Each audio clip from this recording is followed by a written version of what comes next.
Hello friends, welcome to my YouTube channel Z classes. तो इस video में मैं आपको यूग्लिना के बारे में बताने वाला हूँ। यूग्लिना के बारे में मैं आपको बताने वाला हूँ। इससे पहले मैं प्रोटोजोआ के बारे में पूरा डिटेल स्टडी वीडियो बना चुका हूँ, जिसमें उस वीडियो में मैंने आपको प्रोटोजोआ संघ के सामान्य लक्षण मतलब जनरल कैरेक्टर्स एंड क्लासिफिकेशंस और जो इसके अंदर ऑर्गेनिज्म रखे गए हैं, Euglena, Monocystis and paramecium, protozoa के अंदर, उनके बारे में भी मैंने आपको बताया है। अगर आपने वो वीडियो अभी तक नहीं देखा है तो ऊपर आई बटन में लिंक आ रहा है, उस पर क्लिक करके आप उस वीडियो पे पहुंच जाएंगे और प्रोटोजोआ संघ के बारे में आप पूरी स्टडी ले सकते हैं। तो इस वीडियो में मैं आपको यूग्लिना के बारे में बताने वाला हूँ। यूग्लिना बीएससी फर्स्ट ईयर में टॉपिक रखा गया है। अगर आप नीट की तैयारी कर रहे हैं या आपका कोई भी आप क्लास में है, आपका टॉपिक कवर हो रहा है, तो आप इस वीडियो को पूरा देखिए, क्योंकि इस वीडियो में मैं आपको यूग्लिना के बारे में पूरी डिटेल स्टडी दूंगा। तो हो सकता है ये वीडियो काफ़ी लंबा चला जाए, तो अगर आपको यूग्लिना के बारे में सब कुछ जानना है तो आप ये वीडियो ज़रूर देखिए। वीडियो मुझे लगता है 30 मिनट या उससे ऊपर जा सकता है। तो मैं यूग्लिना के बारे में एक शॉर्ट वीडियो बनाने वाला हूँ, फैक्ट्स वाला, जिसमें मैं आपको यूग्लिना से जुड़े हुए काफ़ी रोचक तथ्य एंड फैक्ट्स के बारे में बताऊंगा, जिसे आप बहुत ही अच्छे से समझ सकते हैं। तो वीडियो को स्टार्ट करते हैं। वीडियो स्टार्ट करने से पहले मैं आपको यूग्लिना में जो मैं टॉपिक आपको बताने वाला हूँ उसे मैं आपको बता देता हूँ कि मैं कौन कौन से टॉपिक बताने वाला हूँ। तो हमारा यूग्लिना आ चुका है, तो मैं इसके जनरल कैरेक्टर्स के बारे में बताने वाला हूँ। जो मेरा थंबलिंग है तो उसमें मैंने लिखा है कि मैं क्या क्या टॉपिक कवर करूँगा। तो मैं यहाँ पे जनरल कैरेक्टर्स के बारे में बताऊँगा एंड न्यूट्रिशन इन यूग्लिना में पोषण, इसके बारे में बताऊँगा एंड रिप्रोडक्शन इन यूग्लिना में जनन, किस तरह से यूग्लिना में जनन होता है उसके बारे में मैं आपको बताऊँगा। तो यही तो, और एक आखिरी टॉपिक आ जाता है यूग्लिना इन एनिमल और प्लांट। यूग्लिना एक जंतु है या वनस्पति है, मतलब यूग्लिना एक जीव जंतु है या फिर पेड़ पौधा है, इसके बारे में भी मैं आपको बताऊंगा। उसके बाद हमारा टॉपिक चालू होगा पैरामीशियम, जो इसके वीडियो बाद आएगा टॉपिक। तो हमारा पहला स्टार्ट करते हैं यूग्लिना के जनरल कैरेक्टर्स यहाँ से स्टार्ट करते हैं। तो यूग्लिना के सामान्य लक्षण, यूग्लिना के जनरल कैरेक्टर्स, जिसे हम समझ सकते हैं कि ये यूग्लिना कैसा है, इसका बिहेवियर कैसा है। तो फर्स्ट पॉइंट हमारा आ जाता है, या स्वच्छ जल में पाया जाने वाला यूनिसेलुलर फ्लैजिलेटेड प्रोटोजोन होता है। तो इस पॉइंट को मैं आपको वैसे मैंने बहुत ही सिंपल भाषा में लिखा है। अगर आप किताब में देखेंगे आपको कुछ ज़्यादा समझ में नहीं आएगा, तो मैंने यहाँ पे आम भाषा में लिखा है ताकि आपको समझने में बहुत ही आसानी हो। मेरा यही मोटिव रहता है कि आप हर एक पॉइंट को बहुत ही अच्छे से समझ जाएं। तो हमारा पहला पॉइंट आ जाता है, या स्वच्छ जल में पाया जाने वाला यूनिसेलुलर का मतलब होता है एक कोशिकीय, मतलब ये एक कोशिका का ही होता है। ये देखिए, जैसा कि मैंने चित्र बनाया है यहाँ पे यूग्लिना की बाह्य संरचना, ये तो इसमें मैं आपको बताऊं, ये सिर्फ एक कोशिका का ही होता है, इसमें सिर्फ एक सेल ही होता है। एंड यूनिसेलुलर फ्लैजिलेटेड, इसके पीछे एक फ्लैजला निकलती हो रहती है। ये देखिए, जैसे कि ये है इसकी फ्लैजला, जिससे ये मूव करता है, एक स्थान से दूसरे स्थान पर जाता है, इसकी फ्लैजला है। एंड प्रोटोजोन होता है, मतलब परजीवी होता है। दूसरा पॉइंट आ जाता है, या नदी, तालाब, झील आदि स्वच्छ जल में स्वतंत्र रूप से तैरता रहता है, मतलब स्वतंत्र रूप से तैरता है। जैसे पेड़ होते हैं, वो एक ही स्थान पर रह सकते हैं, वो एक स्थान से दूसरे स्थान पर नहीं जा सकते हैं, पर ये जो है ये एक स्थान से दूसरे स्थान पर, मतलब ये स्वतंत्र जीवी है, ये जहाँ चाहे वहाँ जा सकता है। तालाब, झील में आदि में पाया जाता है, ये समुद्र में नहीं पाया जाता है, ये स्वच्छ जल में पाया जाता है। उसके बाद हमारा तीसरा पॉइंट आ जाता है, या अत्यधिक सरल प्रकार का प्रोटोजोन होता है। तो ये अत्यधिक सरल प्रकार का प्रोटोजोन परजीवी होता है। इसकी कोशिका में क्लोरोप्लास्ट की उपस्थिति के कारण या पेड़ पौधों के समान प्रकाश संश्लेषण ओहो फोटोसिंथेसिस की क्रिया द्वारा अपने भोजन को प्राप्त कर लेता है। ये बहुत ही मेन पॉइंट है, ये सबसे अच्छा पॉइंट है। इसको समझने के लिए मैं आपको बहुत ही अच्छे से इसे समझाने की पूरी कोशिश करूंगा। ये अत्यधिक सरल प्रकार का परजीवी होता है, प्रोटोजोन होता है। इसकी कोशिका में क्लोरोप्लास्ट जिसे हम लोग हिंदी में बोलते हैं पर्णहरिम, क्लोरोप्लास्ट जिसे हम लोग हिंदी में पर्णहरिम बोलते हैं, जो कि सिर्फ पेड़ पौधों में ही पाया जाता है। पेड़ पौधे सूर्य की मदद से अपना भोजन बनाते हैं, ये तो बात आपको मालूम ही है। तो क्लोरोप्लास्ट की उपस्थिति के कारण यह पेड़ पौधों के समान प्रकाश संश्लेषण की क्रिया करता है। तो ये जीव जो है ये प्रकाश संश्लेषण की क्रिया करता है और अपना भोजन प्राप्त कर लेता है। ये बहुत ही विचित्र जीव है। तभी से पेड़ पौधों और जीव जंतु के बीच की कड़ी मानी गई है। उसके बारे में भी मैं बाद में बात करूंगा। तो उसके बाद हमारा चौथा पॉइंट आ जाता है, युग्लिना में पौधों एवं जानवर दोनों के समान लक्षण पाए जाते हैं, जिसके कारण इसमें पौधों एवं जानवरों के समान जानवर जैसा व्यवहार पाया जाता है। समझ में आया आपको कि युग्लिना में पौधे एवं जानवर दोनों के समान लक्षण पाए जाते हैं, मतलब उसके जानवरों के समान भी लक्षण पाए जाते हैं। मतलब जानवरों की तरह ये एक स्थान से दूसरे स्थान पर जा सकता है पानी में, जिसके कारण इसमें पौधों एवं जानवरों के जैसा व्यवहार भी पाया जाता है और ये पौधों की तरह प्रकाश संश्लेषण की क्रिया करता है। तो ये पौधों एवं जानवरों के बीच की इसको कड़ी माना गया है। उसके बाद हमारा क्लासिफिकेशन आ जाता है। क्लासिफिकेशन में ज़्यादा समझाने वाला तो है नहीं, ये तो आप कहीं से भी नोट कर सकते हैं ऑनलाइन, तो आप नोट कर लीजिए। फाइलम प्रोटोजोआ, उपसंग सब फाइलम सार्कोमस्टिगोफोरा, सब क्लास मस्टिगोफोरा, क्लास फाइटोमेस्टिगोफोरा, ऑर्डर युग्लिनाइड। इसमें समझाने वाली कोई चीज़ है नहीं। तो उसके बाद हमारे चित्र पे बात कर लेते हैं।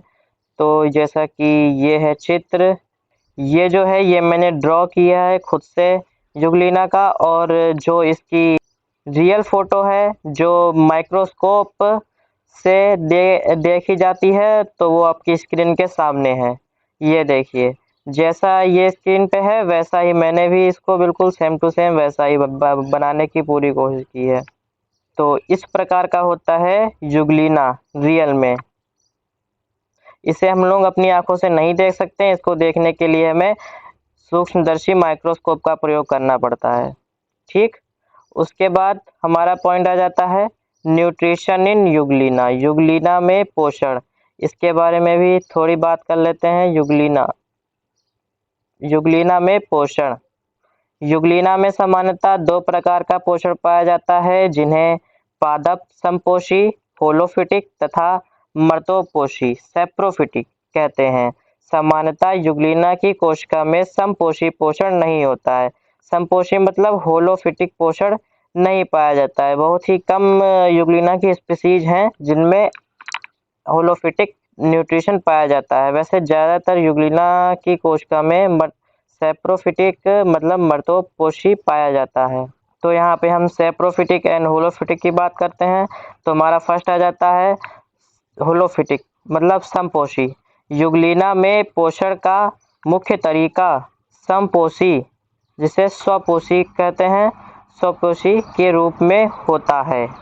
जो युग्लिना कोशिका हैं जिनमें बहुत ही कम कोशिका में संपोषी पोषण पाया जाता है, उनमें पोषण का मुख्य तरीका संपोषी पोषण होता है या हरे पेड़ पौधों के समान पोषण की क्रिया को करता है। अच्छा, तो ये हरे पेड़ पौधों के समान पोषण की क्रिया को करता है, जिसमें युग्लिना की कोशिका में पाए जाने वाले पर्णहरिम जिसे क्लोरोप्लास्ट कहते हैं, क्लोरोप्लास्ट की सहायता से प्रकाश संश्लेषण की क्रिया द्वारा अपने भोजन को स्वयं निर्मित कर लेता है। इस क्रिया में बनने वाले प्रोटीन को कोशिका के अंदर पैरामाइलम बॉडी के रूप में संग्रहित कर लेता है। मतलब जो युग्लिना की कोशिका होती है, जो वो पर्णहरिम मतलब क्लोरोप्लास्ट की सहायता से प्रकाश संश्लेषण की क्रिया करके भोजन का निर्माण करती है। तो जो भोजन बनता है वो युग्लिना अपनी कोशिका के अंदर पैरामाइलन बॉडी वो पैरामोइलन बॉडी के रूप में संग्रहित कर लेती है कि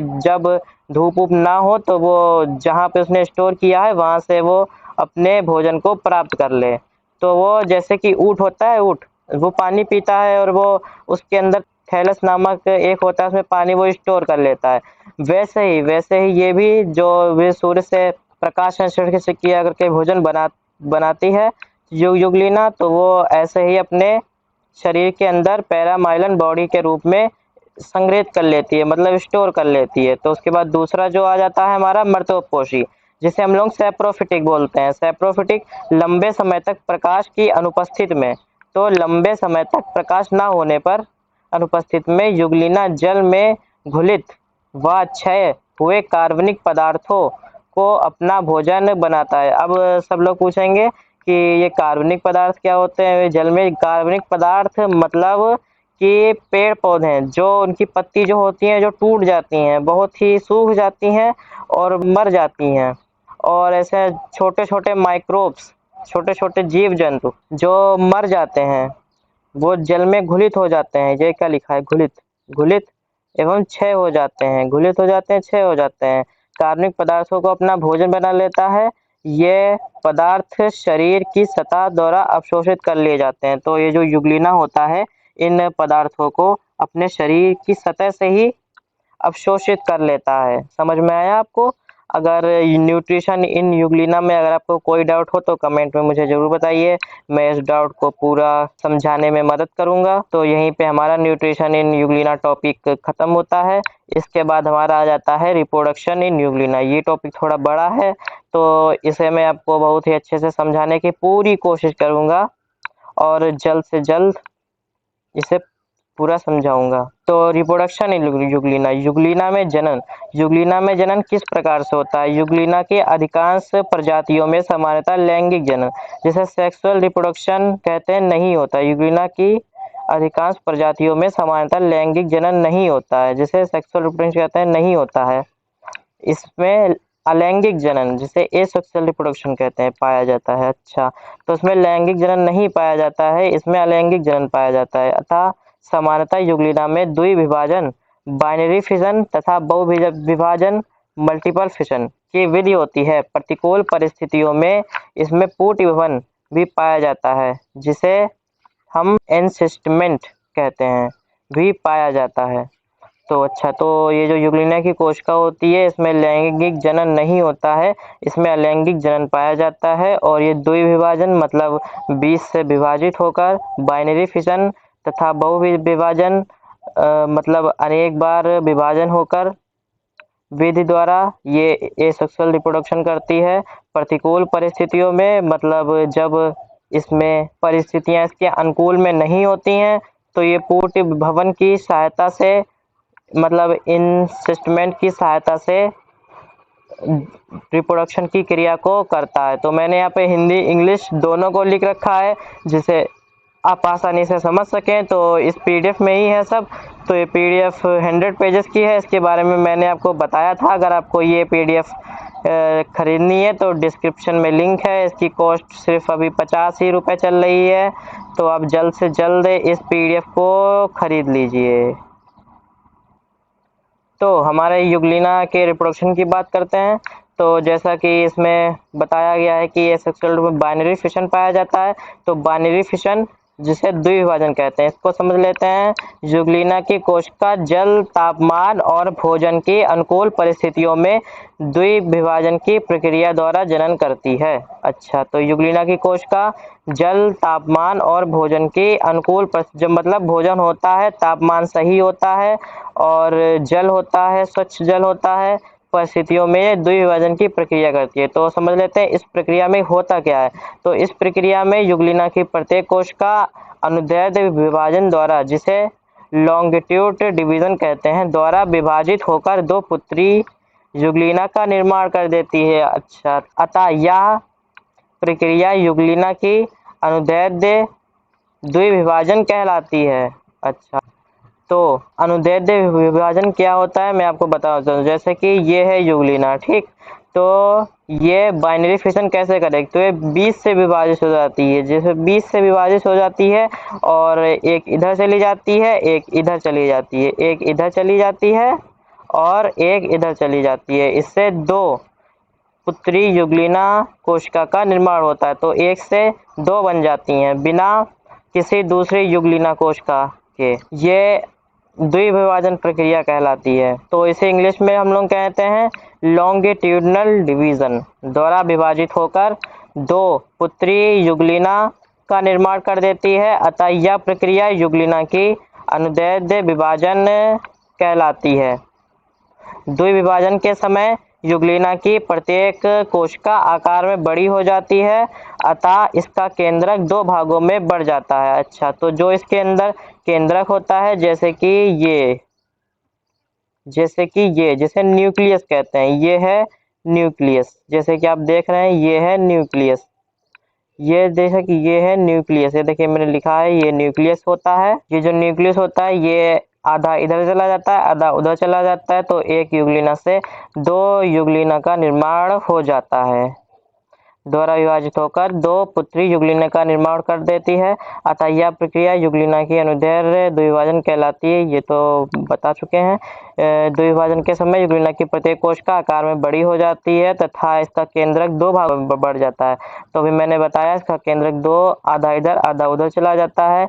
युगलिना की प्रत्येक कोशिका में अनुदैर्ध्य विभाजन के बाद 2 पुत्री कोशिका का निर्माण हो जाता है, जो दोनों पुत्री कोशिका एक दूसरे के आकार तथा संरचना के समान होती हैं। अच्छा, तो इनका मतलब जो इनमें डीएनए होता है वो भी दूसरे जैसे सेम ही होता है। अनुकूल परिस्थितियों में द्विविभाजन की प्रक्रिया तेजी से होती है। इसके पश्चात एक युगलिना से 2 संसति युगलिना बन जाते हैं। अच्छा, तो इससे एक युगलिना से ही 2 युगलिना बन जाते हैं। तो उसके बाद दूसरा आ जाता है बहुविभाजन, जिसे हम लोग कहते हैं मल्टीपल फिशन। इसे हम लोग पामेला अवस्था भी कहते हैं, पामेला अवस्था। तो ये जो नोट थे इसको मैंने स्कैन कर लिया है, इसी को मैंने लगा दिया है, पर इसे आप पे बहुत ही अच्छे से समझ में आएगा, मैं आपको पूरी समझाऊंगा। तो बहुविभाजन की बात कर लेते हैं। युगलिना की कोशिका प्रतिकूल परिस्थितियों व निष्क्रिय अवस्था में, प्रतिकूल परिस्थितियों मतलब जब परिस्थितियां इसके मन मुताबिक ना हो, मतलब उस टाइम भोजन ना मिले इसको, पानी भी स्वच्छ ना हो और तापमान भी बहुत ही ज़्यादा हो, प्रतिकूल उसे बोलते हैं प्रतिकूल परिदशाएं।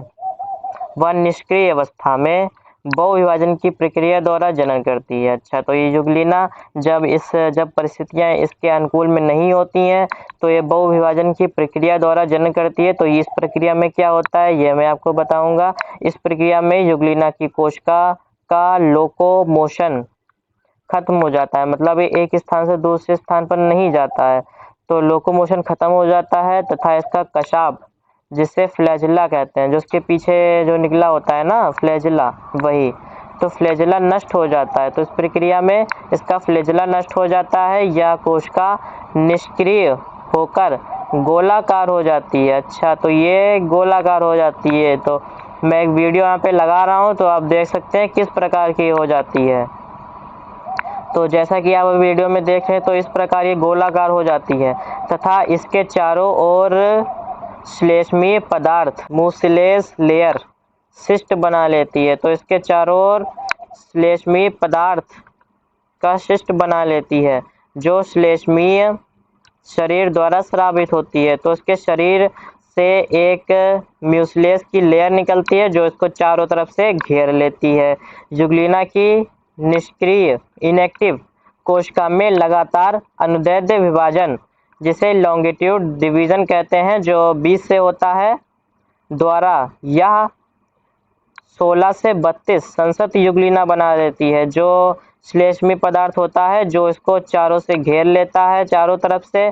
तो उसके अंदर 16 से 32 छोटी छोटी युगलिना बनती हैं जो कि या डॉटर प्रोटोप्लास्ट श्लेष्मी पदार्थ द्वारा व्यवस्थित रहती हैं, जो कि डॉटर प्रोटोप्लास्ट श्लेष्मी पदार्थ द्वारा व्यवस्थित रहती हैं। श्लेष्मी पदार्थ द्वारा घिरी सभी डॉटर प्रोटोप्लास्ट एल्गी की संरचना के समान दिखाई देती हैं। अच्छा, इतनी छोटी होती हैं एल्गी, जैसे आपने देखोगी हरी हरी, बिल्कुल वैसी ये दिखाई देती हैं। अतः इस अवस्था को पामेला अवस्था कहते हैं। पामेला अवस्था एग्जाम में बहुत बार पूछा जाता है, ये हर साल मुझे लगता आता है। ये पामेला अवस्था क्या होती है? तो पामेला अवस्था को ही बहुविभाजन मतलब मल्टीपल फिशन कहते हैं।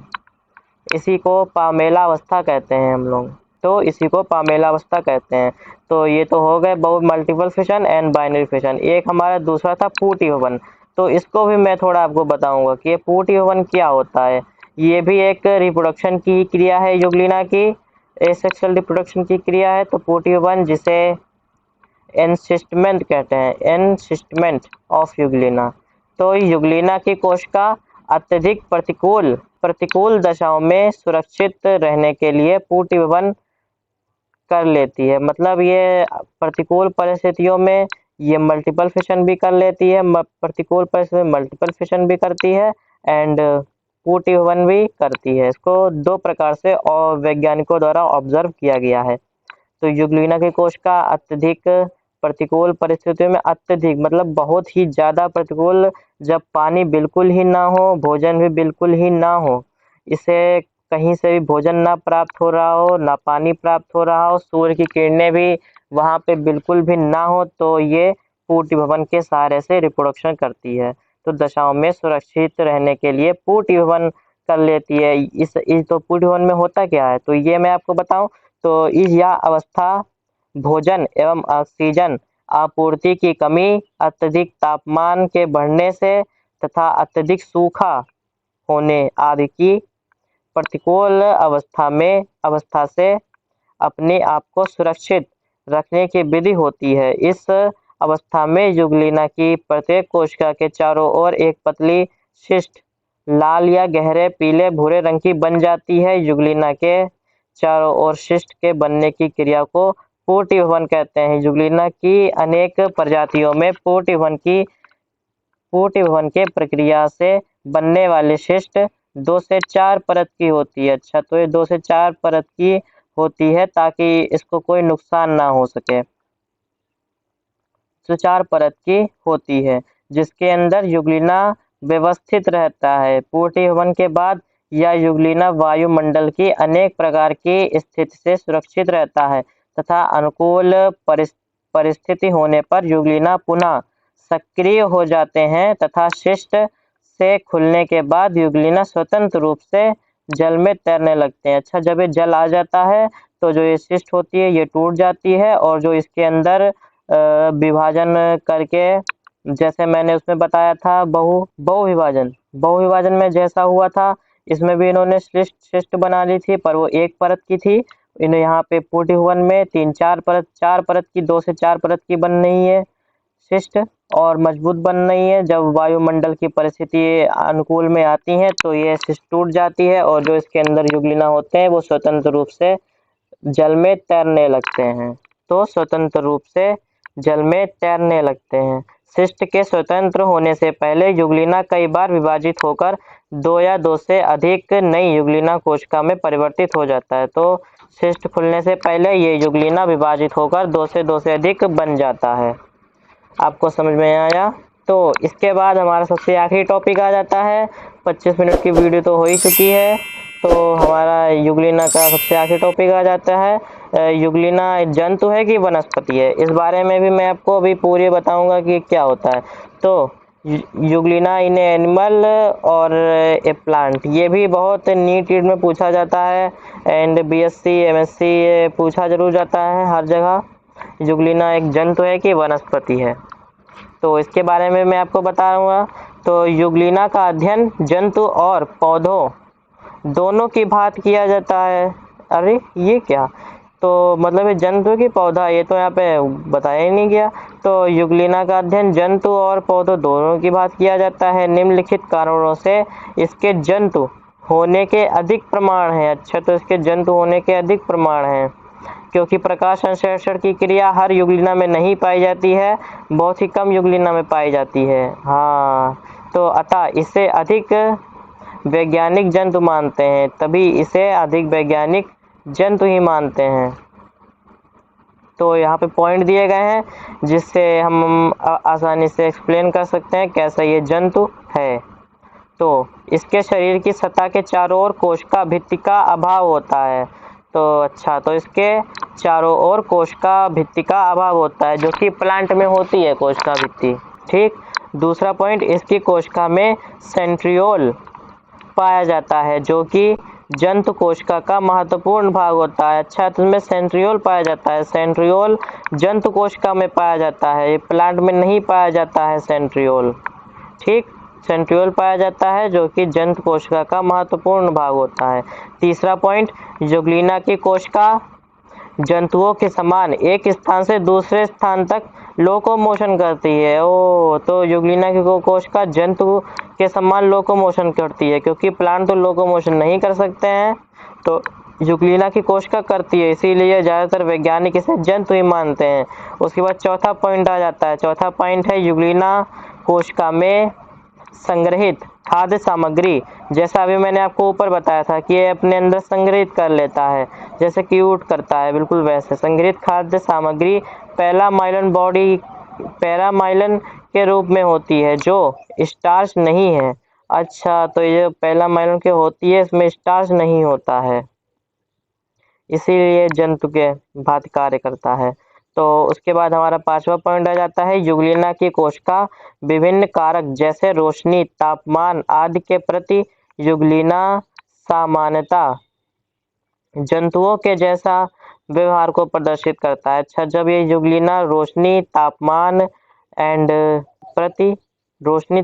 के प्रति जंतुओं के जैसा व्यवहार करता है, जैसे जंतु व्यवहार करते हैं बिल्कुल वैसा ही व्यवहार करता है। उसके बाद हमारा 6 पॉइंट आ जाता है। 6 पॉइंट है, इसमें कोशिका पाचन तथा होलोजोइक पोषण की संभवता होता है। अच्छा, तो इसमें होलोजोइक पोषण की संभवता होता है। तो यहीं पे हमारा ये वाला टॉपिक भी कवर हो चुका है। तो मैंने यहाँ पे सारे टॉपिक कवर कर चुके हैं, तो ये पूरा टॉपिक कवर हो चुका है यूग्लिना का। तो मैंने इस टॉपिक में आपको यूग्लिना के बारे में पूरी जानकारी दे दी है।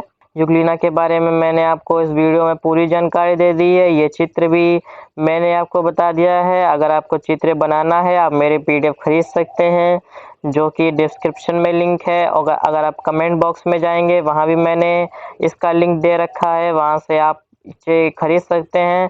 और अगर आपको चित्र नहीं आप बना पा रहे हैं तो मुझे बताइए, मैं आपको ये चित्र कैसे बहुत ही आसानी से बनता है ये भी मैं आपको बता दूंगा।